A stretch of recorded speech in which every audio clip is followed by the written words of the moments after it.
2 વર્ષથી ગુમ થયેલ રાજસ્થાનની દીકરીને શોધી તેના પિતાજીને પરત આપતી વડાલી પોલીસ ઉપરી અધિકારીઓને જિલ્લામાં ગુમ થયેલ બાળકો તથા સ્ત્રીઓને શોધી કાઢવા આપેલ સૂચના અંતર્ગત વડાલી પોલીસ સ્ટેશનના police inspector DR Padheriya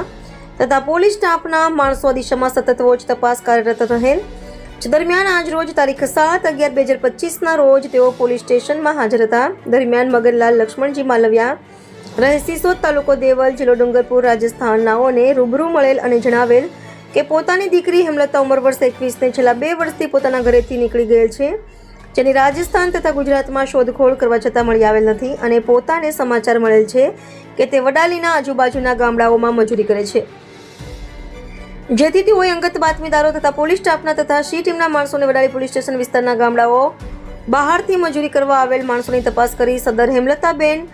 daughter of Maganlal Lakshmanji Malviya રહે સિસોદ તાલુકો દેવલ જિલ્લો ડુંગરપુર રાજસ્થાનને શોધી કાઢવા સૂચના કરેલ. હકીકત મળેલ કે હેમલતા નામની એક બહેન વડગામડા મુકામે મજૂરી કરવા આવેલ છે, જેના આધારે મગનલાલ લક્ષ્મણજી માલવિયાનાઓને સાથે રાખી વડગામડા મુકામે આવી હેમલતાબેનની શોધખોળ કરતા મળી આવતા તેના પિતાને મળાવતા હેમલતાબેન પોતાની દીકરી હોવાનું ઓળખી બતાવતા હેમલતાબેનને તેના પિતાજીને સોંપવામાં આવેલ છે. આમ છેલ્લા 2 વર્ષથી ગુમ થયેલ રાજસ્થાનની દીકરીને શોધી કાઢી તેના પિતાજીને પરત સોંપી વડાલી પોલીસે પ્રશંસનીય કામગીરી કરેલ છે. રિપોર્ટર જયેશ ઠાકોર સાથે શૈલેષ પટેલ, સાબરકાંઠા.